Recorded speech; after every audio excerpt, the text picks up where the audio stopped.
cô Vân ấy bây giờ hoàn cảnh cũng đáng thương á.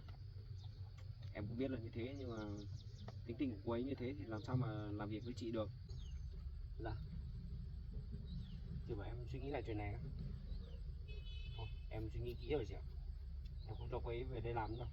Chị bảo là thấy thương cho Minh Anh vẫn còn nhỏ chưa biết gì. Anh ngồi cho em cái răng này nhá. Cô Vân cứ thế nhá. Ngày mai cô sẽ đi làm lại. Con giận nhá. Giận cô nhá. Chuyện này em cảm ơn anh. chuyện này em phải cảm ơn chị Nhật nhiều nhất đấy.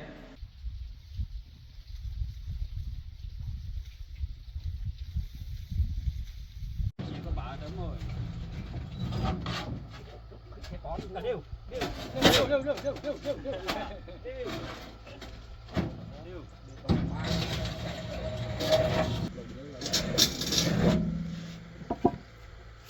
Đều. Tất cả găng tay, buôn lại. Đi. Cùng nhau lên. Cho nó tình cảm lên. Vậy phải làm đừng cho nó bùi chứ. Cái chân phải nhanh nhá. Tại sao cái chân phải nhanh nhá? Kiếm. Ui. Tao mới hấp gì rồi vậy. Ô, ba được khỏi năm không ô. Dạ, hấp lon. Đấy khởi mà đó. Mày hấp lon về đấy nữa. Xoay rồi.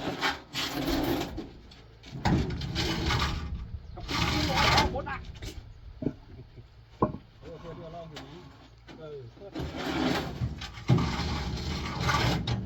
Khoai suối dính bò. Nghe mình. Một.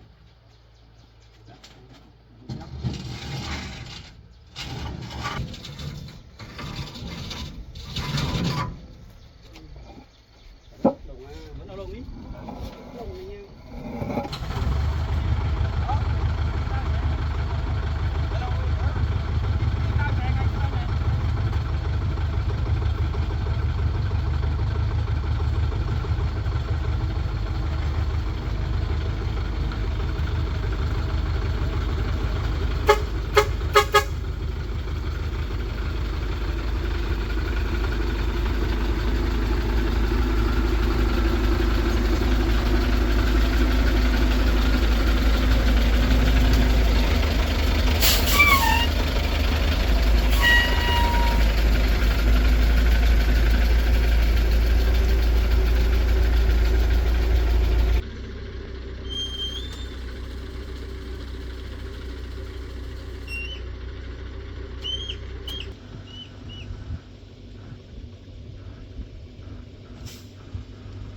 Bên 10 tấm.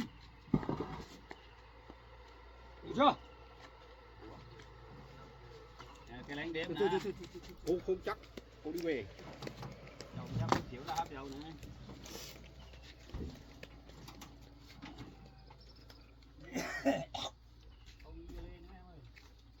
Bây giờ thì nè hả? Đây đi xe máy. Nó sẽ đâu? Xe máy rồi.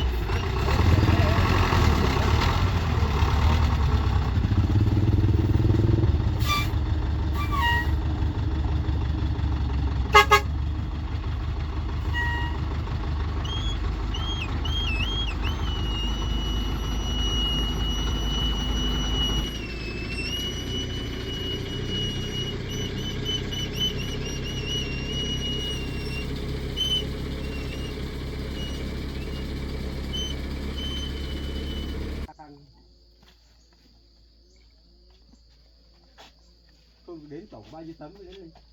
Thằng lái xe cũng thế, mẹ ngồi trên vô lăng không biết nhảy số hộ. Coi cái tích này cũng ngon. 5 tấm 6 tấm. Thế sao ta thấy bên còi to thế?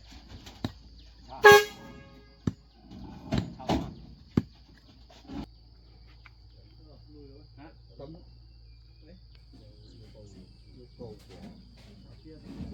Lâu lâu lại cho thêm một tấm, kiểu cách khoảng này lại cho chồng 3 tấm vào. Như cái này.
Xe này còn 100 tấm cuối đấy phải không chị? Này lúc nãy chị dặn mấy anh em giải hết theo lận đây. Này 2 xe ở giải trên ở trên đủ chưa? Bây giờ em cũng chẳng thấy cái gì ngon. Còn nốt đoạn cuối ở giữa là hết rồi. Cóc rừng gì cơ. Hay là đồ rừng hay chuột. Cái này bây giờ đào xuống đặt cống, còn từ đây xuống dưới kia nữa, còn giải bê tông mặt dưới với cả làm cái mạch nối nữa, chắc khoảng tầm 1 đến 2 tuần nữa xong. Mà cái này hạn của nó là 1 tháng nữa. Nếu mình xong trước thời hạn thì càng sớm càng tốt. Đây chắc khoảng 1-2 tuần nữa xong không phải lo rồi.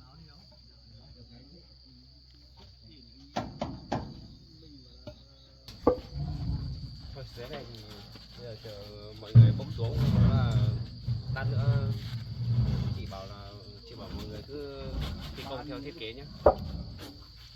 Bây giờ mình bên trên kia xem cái phần hôm qua làm.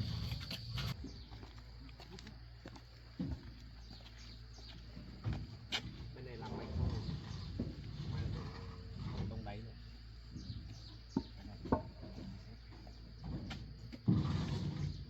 Đoạn trên làm thế nào?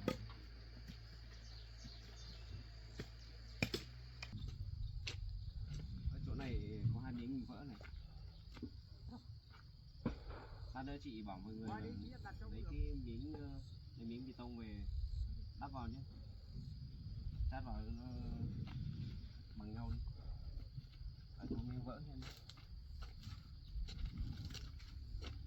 Bên này cũng thế.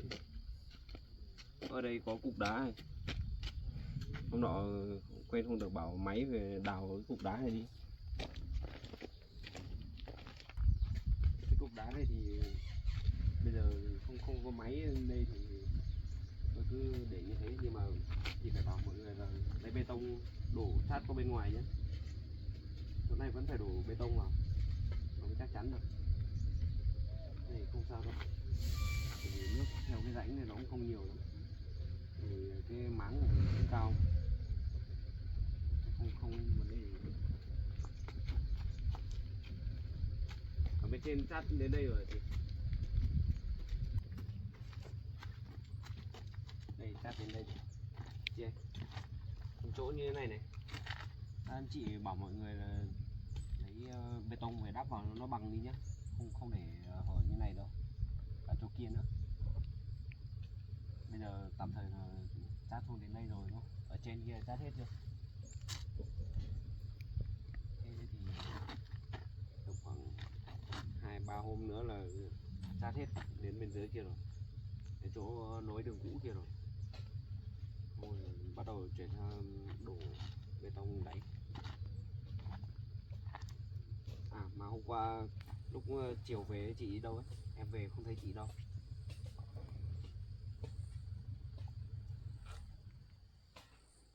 Lúc em đi nhà bác Sùng Tiến về xong rồi bảo nhờ chị chút việc mà ra tìm chả thấy chị đâu.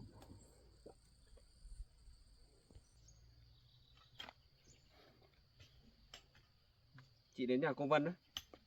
Chị đến nhà cô Vân làm gì? Hôm qua em đã bảo rồi, bảo cô Vân cứ đi về đi, mình không nói đến cái chuyện cho cô Vân đi làm lại nữa, kệ cô đấy chị ạ.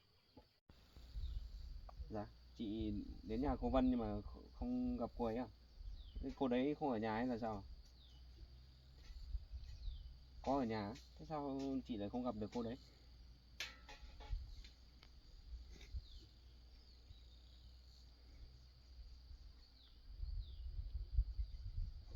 Cô Vân đang nói chuyện với em gái á? Thế chuyện đấy thì có liên quan gì đến mình?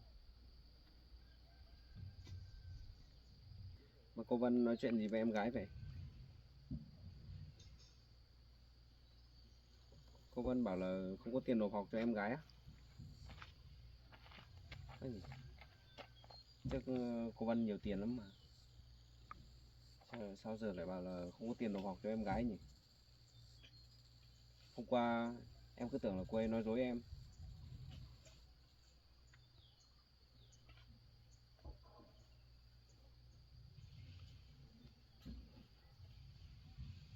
Cô ấy nói thật á? Thế sao chị biết được? Chị nghe thấy à? Hôm qua lúc cô Vân lên xin nói chuyện với mình đấy, em cứ nghĩ là cô Vân nói dối. Tại vì từ trước tới giờ cô Vân có thấy thiếu tiền bao giờ đâu, hay là gia đình gặp chuyện gì. Nhưng mà thật sự chị nghe thấy cô Vân nói thế à? Sao lại thế được nhỉ?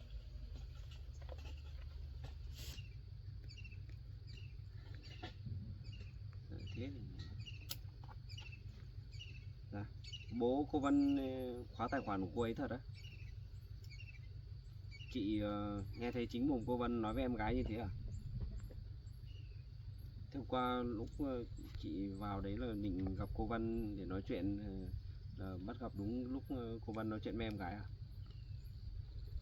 Mà sao lại tự nhiên bố cô Vân lại làm thế nhỉ?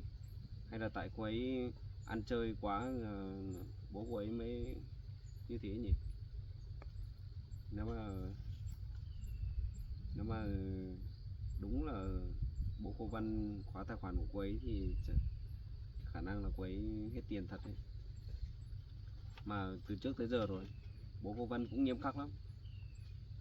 Nếu mà thấy con gái ăn chơi sa đọa các thứ thì ông ấy cũng không dung thứ đâu. Em nghĩ chắc là bây giờ bố cô Vân để cho hai chị em cô Vân đấy tự trang trải cuộc sống, tự lập, để cho cô Vân đấy mới hết được cái tính ăn chơi đi. Chắc là phải như thế thì cô Vân mới biết quý trọng đồng tiền được chứ. Chứ trước thì cô Vân cứ suốt ngày toàn cậy bố có nhiều tiền, suốt ngày thu cấp cho thì cứ đi mua này mua nọ, mua váy rồi mỹ phẩm nữ trang các thứ, mua nhiều lắm. Nói chung là tiền có bao nhiêu tiêu bấy nhiêu, nên là bây giờ phải như thế thì cô ấy mới sợ được.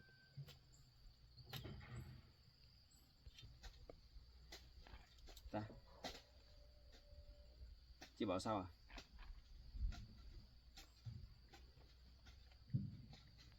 Ý chị gì à?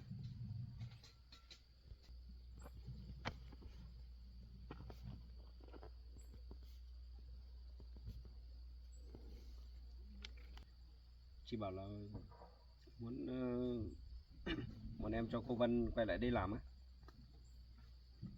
nhưng mà chắc không được đâu chị ạ. Cô Vân đấy thì tính tình của cô ấy chị cũng biết đấy, đi làm thì tư tưởng lúc nào cũng thích thì làm, không thích thì thôi, xong rồi còn suốt ngày gây rắc rối cho người khác nữa. Cô ấy làm đây một thời gian không biết là gây cho em bao nhiêu cái rắc rối rồi, suốt ngày toàn bắt nạt đồng nghiệp các thứ. Chị cũng bị cô ấy bắt nạt đấy, chị không nhớ à? Thế mà chị vẫn còn xin cho cô ấy nữa.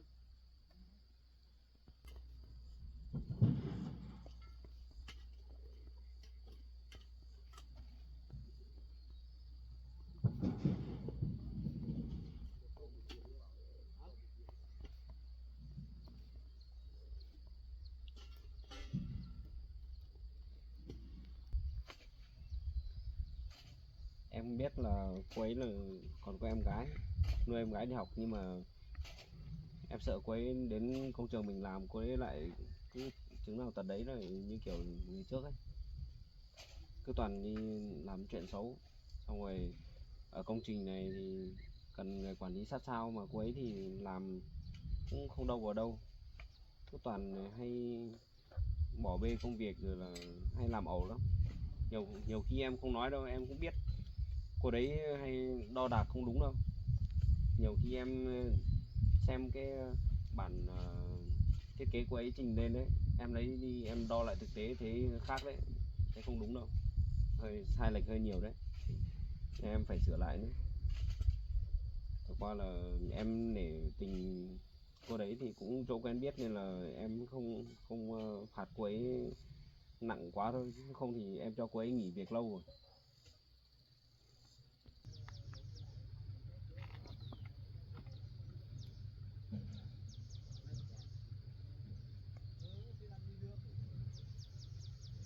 Chị bảo là cô Vân ấy bây giờ hoàn cảnh cũng đáng thương á, em cũng biết là như thế, nhưng mà tính tình của cô ấy như thế thì làm sao mà làm việc với chị được. Bây giờ chị thì hiền lành, cứ suốt ngày để cô ấy bắt nạt như thế thì làm sao mà làm được việc.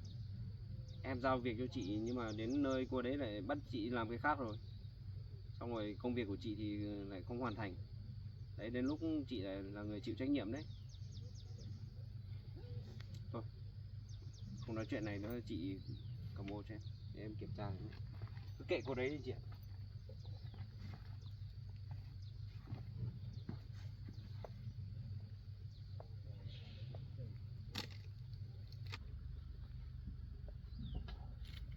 Này lát nữa bảo người ta tháo cây ra cho chị.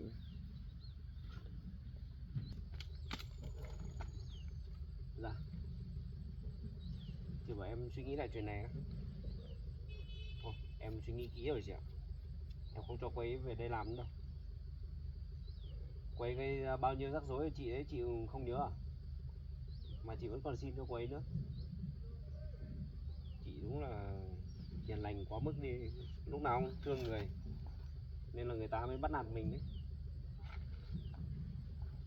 Cái xô này hôm nọ xây xong người ta cũng không cất đi rồi này, xì ăn hết vào. Lát nữa chị bảo mọi người vệ sinh sạch sẽ nhé, không là hỏng hết đấy.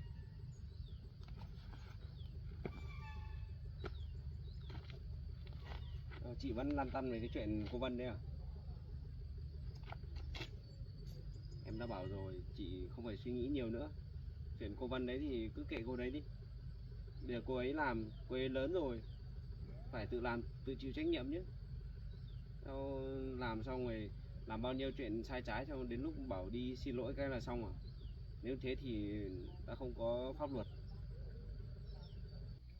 Dạ. Chị bảo là em với chị đi gặp cô Vân á. Không, em không đi đâu. Không, em không muốn đi đâu. Cô ấy đã nghỉ việc rồi, bây giờ em không muốn liên quan đến cô đấy nữa. Cô đấy phiền lắm.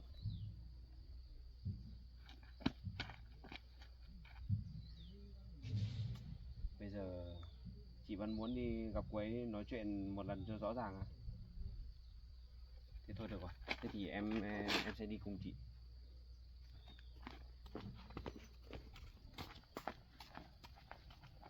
Em nể mặt chị, em đi cùng chị một lần này thôi đấy.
Thì xin anh gửi rồi nhưng mà anh gửi chưa thấy bảo gửi đi đâu.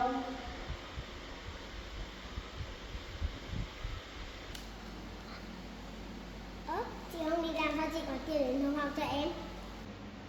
Thì sẽ cố gắng đi xin việc xong là kiếm tiền nộp học cho em. Em yên tâm nhá, em cứ học bài nhá, không lo đâu.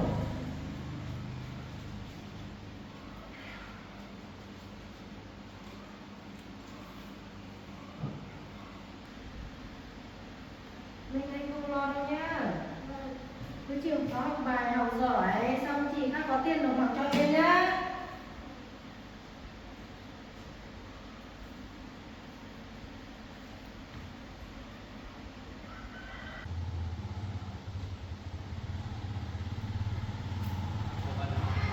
Ô anh Bùi, hôm nay anh lại đến nhà em cơ, anh suy nghĩ lần rồi à? Chưa đâu. Thế không phải anh đến bảo em đi làm à? Không phải đâu, anh đến đây có chuyện đi nói với em. Thế em có định mời anh nhận ở Vâng, nhà? anh vào nhà đi, cô Nhật nữa vào nhà đi. Anh vào nhà đi. Hôm nay trời nắng nóng lắm mà là...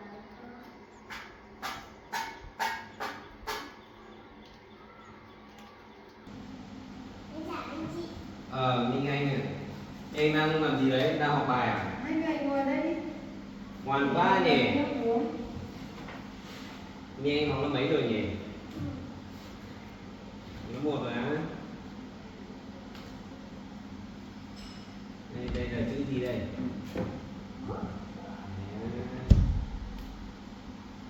Thế hôm nay Minh Anh đi học về sớm à?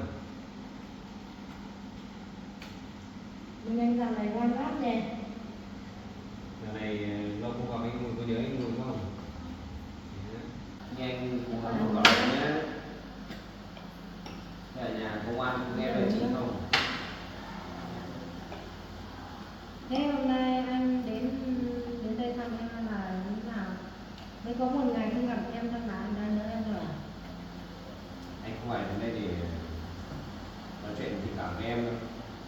Anh đến đây để xem hai chị em bây giờ thế nào rồi.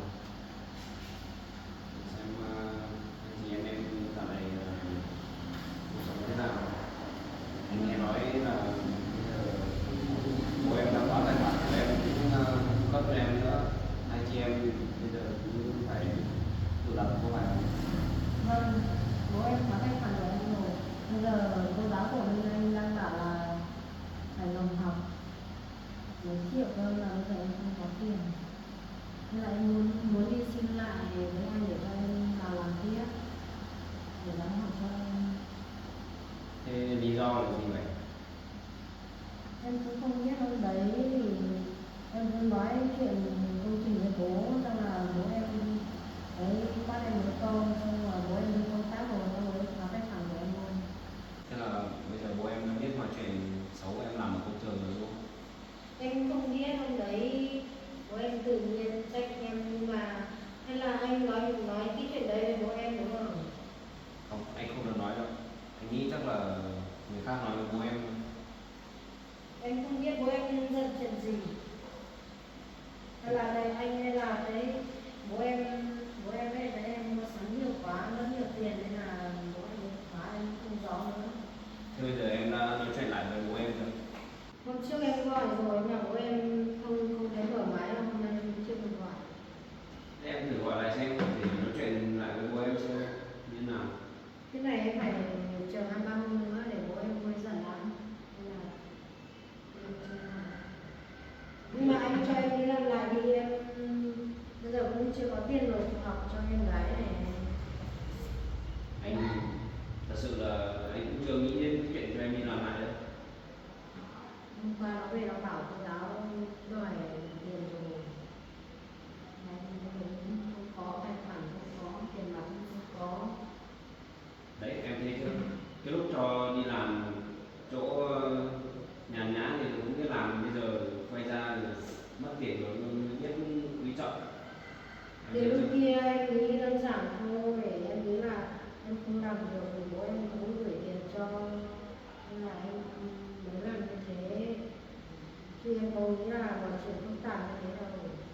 tất cả là do em mà ra đấy, em thấy chưa? Đi làm không chú tâm mà làm suốt ngày toàn làm những cái chuyện không đâu. Bây Sau giờ bây giờ em hối hận lắm đấy rồi. xảy ra chuyện như thế thì em phải tự chịu trách nhiệm đi. Bây giờ em hối hận lắm rồi, anh cho em đi làm đi. Thế bây giờ em hứa em không như thế nữa. Bây giờ bố em không ở nhà, em công tác xa ra mà chỉ có hai chị em ở nhà. Bố em chắc không mở tài khoản nữa đâu. Hôm trước bố bảo là khóa 1 năm. Nên là bây giờ em với anh gái em không có tiền để trang trải. Em một mình thì không sao, nhưng mà còn đứa em thì không được. Thật ra thì hôm nay chị Nhật cũng nói với anh, nói cho anh biết mà là em còn phải lo cho em gái đi học, cũng không có tiền nộp học. Sau rồi chị Nhật cũng thuyết phục anh về đây để nói chuyện với em, nên là anh mới đến đây để gặp em đấy. Nếu không thì anh cũng không đến đây để gặp em làm gì đâu. Thế Tất mà cả em không nhận nhá. cả một phần nữa là anh cũng nghĩ đến em gái của em nữa. Em gái thì còn nhỏ đi học, bây giờ nếu mà thật sự hoàn cảnh như thế thì anh cũng thấy lo cho em gái của em. Đấy em thấy chưa, chấp cho cơ hội đi làm không làm cho cẩn thận, làm thì công việc chả đâu vào đâu, toàn bắt nạt người khác thôi. Đấy em thấy chưa, trước kia thì em bắt nạt chị Nhật bao nhiêu, bây giờ chị ấy còn năn nỉ anh đến bảo em đi làm, nhưng mà anh vẫn chưa đồng ý đâu. Nhưng mà Anh nghĩ là em chưa biết lỗi đâu. anh cho em cơ hội đi mà cho em cảm ơn cô Nhật, bởi vì cô Nhật đã nói giúp em. Cảm ơn cô. Em bảo anh cho em cơ hội, anh cho em biết bao nhiêu cơ hội rồi, cái đấy là do bản thân em không biết nắm bắt thôi. Anh tha thứ cho em bao nhiêu lần rồi mà em không chịu thay đổi, cứ nói xong em lại coi như không có chuyện gì xảy ra ấy. Bây giờ anh không nghĩ cho em thì cũng nghĩ cho em gái em được thôi. Bởi vì bây giờ con bé nó đi học mất nhiều tiền lắm. Trước thầy bố em bảo đăng ký thêm với một phụ nữa. Với một phụ đấy còn rơi vào 8 triệu học phí rồi. Sau là còn chưa nói đến một học phí chính. Trước bình thường thì bố em đóng được tháng 15 triệu đấy. Nói thật là nếu mà anh không nghĩ đến em gái của em thì anh cũng không đến đây để gặp em đâu. Nên là em mong anh suy nghĩ lại và em Nhưng mà anh chỉ lo một chuyện, đó là trường hợp nếu mà anh cho em đi làm lại thì em có thay đổi được không, hay là em vẫn cư xử như trước? em sẽ thay đổi mà anh. Em sẽ cố gắng phát huy bản thân trong công việc và chứng minh năng lực của em. Em sẽ không như trước nữa. Em hãy thay đổi đi, em hãy thay đổi cái nghĩ của mình đi. Bây giờ hoàn cảnh của em đã khác rồi, không giống trước nữa. Bây giờ em phải biết là mình đang ở vị trí nào. Em không còn như trước kia em được chu cấp tiền tiêu thoải mái nữa. Bây giờ em phải tự gánh vác cuộc sống của mình đấy. Nên là em hãy làm việc với trách nhiệm cao nhất. Em đừng có sống buông thả như ngày trước nữa. Em không dám như trước nữa đâu anh ạ. Anh cho em đi làm này. Em hứa em không như thế nữa. Chị Nhật, chị thấy chuyện này nên giải quyết thế nào được? Anh cho em cơ hội đi. Em hứa mà em không như trước nữa đâu. Bây giờ em làm việc chăm chỉ hơn, em có trách nhiệm hơn, em cũng không dám bắt nạt đồng nghiệp nữa. Trước kia anh đã cho em rất nhiều cơ hội rồi. Thế em cứ tự hay làm hỏng cái cuộc sống của mình. Vì lúc đấy em nghĩ là anh thương em nên là em mới như thế thôi. Chị Nhật cũng bảo là xin anh cho em cơ hội đấy. Cảm ơn nhá. Thật sự thì hôm nay nếu mà chị Nhật không nói với anh thì anh cũng không nghĩ đến cái chuyện cho em đi làm lại hay là như nào nữa. Anh không muốn liên quan gì đến em nữa. Nhưng mà thấy chị Nhật kể về cảnh của em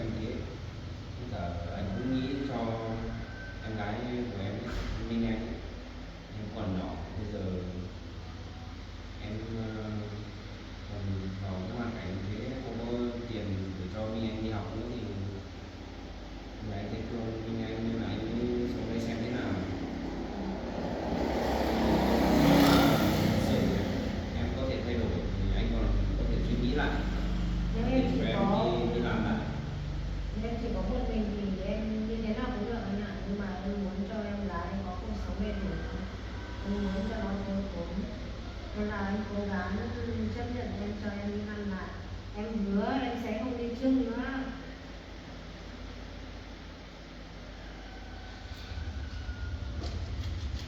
Chị cũng muốn cho cô Vân đi làm lại. Thế trước kia cô Vân đã làm bao nhiêu chuyện với chị thế, chị không giận cô Vân tí nào không? Dạ. Chị bảo là thấy thương cho Minh Anh vẫn còn nhỏ chưa biết gì. Em cũng thấy thương Minh Anh nhưng mà em đang suy nghĩ không biết có nên cho cô Vân đi làm lại không. Bây giờ nếu mà cô Vân đi làm lại thì cô ấy phải hứa là sẽ thay đổi và làm việc cẩn thận, nếu không thì em không đồng ý đâu.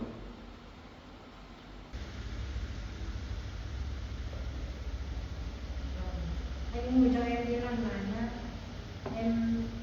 Em hứa mà, em hứa em không đi trước nữa đâu. Em sẽ cố gắng làm tốt công việc của mình, em không đùn đẩy cho cô Nhật nữa. Em cũng không bắt nạt cô ấy nữa.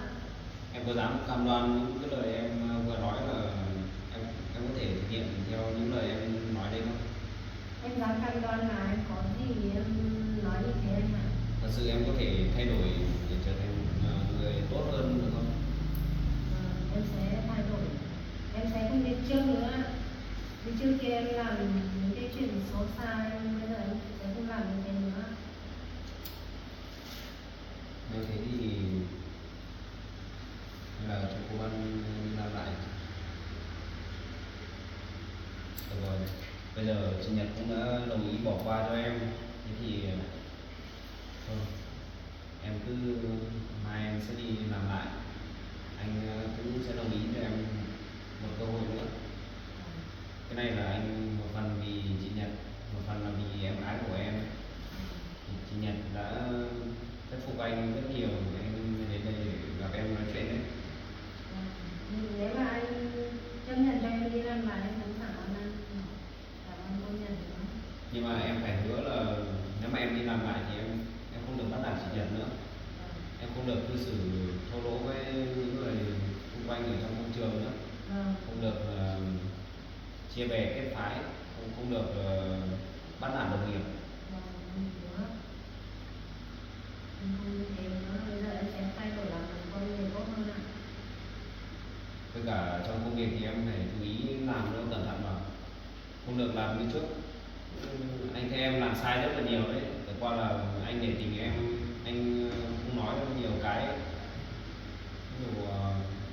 Nhiều khi em nhìn cái bản vẽ lên, sơ đồ do em làm đấy, anh đi ra đo lại thực địa thì thấy có sai lệch rất là nhiều đấy. Em đo đạc cẩn thận nào, làm cái công trình các thứ này thì cái quan trọng nhất là phải chuẩn. Em chỉ cần làm sai một đi thôi là cả công trình nó đã đi rất là nhiều rồi. Một lần em cho sai đây em cũng biết là anh đã phải đi sửa lại, theo sau em mất bao nhiêu công sức không, mất bao nhiêu thời gian và tiền bạc ở đấy không. Thì lúc đấy em cũng làm việc, cũng không có trách nhiệm như là cũng lo lắng không có thuốc. Thì bây giờ anh là cho em đi làm thì em sẽ cố gắng cầm đầy đủ đồ dùng đi, nhưng mà em không dám làm như thế nữa. Được rồi, nếu mà em nói thế thì anh sẽ chấp nhận cho em một cơ hội nữa. Nhưng mà lần này em phải hứa em không được tái phạm nữa. Nếu mà lần này em còn cư xử như vậy, anh sẽ không bao giờ tha thứ cho em nữa. Em dám tái phạm nữa. Chuyện này sẽ không có một lần thứ hai nữa đâu. Bây giờ anh sẽ cho chị Nhật đi để giám sát em. Đấy, anh nói rõ nhé. Bây giờ chị Nhật đi giám sát em chứ không phải là đến để cho em sai bảo, nên là em hãy hiểu rõ. Bây giờ em đã giao cho việc giao cho chị như thế, chị phải có trách nhiệm đi giám sát cô Vân. Nếu mà cô ấy làm sai cái gì thì chị phải nhắc nhở và bảo cô ấy làm lại ngay. Còn nếu cô ấy không nghe thì chị cứ nhắn tin gọi điện cho em, phải báo lại cho em ngay, không được để cô ấy bắt nạt chị nữa rồi. Bây giờ nếu thế thì ngày mai cô Vân sẽ đi làm lại nhé. Vâng, thế cảm ơn cô Nhật nhá. Cảm ơn cô nhá.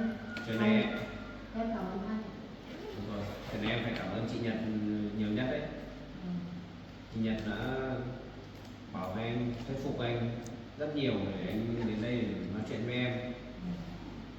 Chị Nhật cũng vì thương hoàn cảnh của hai chị em nên là mới đồng ý bỏ qua cho em đấy. Em đã làm bao nhiêu chuyện với chị Nhật như thế rồi, bây giờ em phải biết lỗi đi. Vâng, em biết lỗi rồi anh ạ, em sẽ không làm như thế nữa. Thôi được rồi, mọi chuyện quyết định vậy đi. Thôi bây giờ mình đi về, mình đi ra công trường, còn giải quyết một số công việc nữa. Cô Vân cứ thế nhá, ngày mai cô sẽ đi làm lại.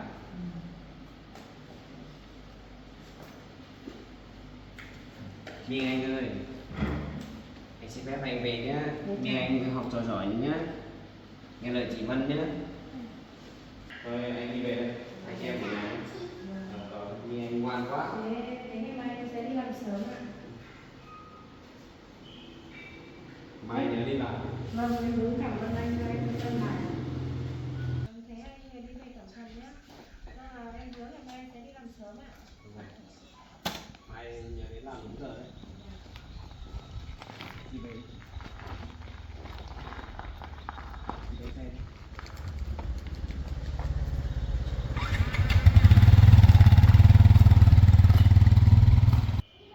Nhưng mà mình đối xử với cô Nhật như thế mà cô Nhật vẫn xin cho mình đi làm. Đợt này mình đi làm mình phải cố gắng làm tốt mới được. Cứ làm như trước kia thì anh Mùi lại đuổi mình để không có việc làm. Bây giờ mình cũng đang cần tiền nữa.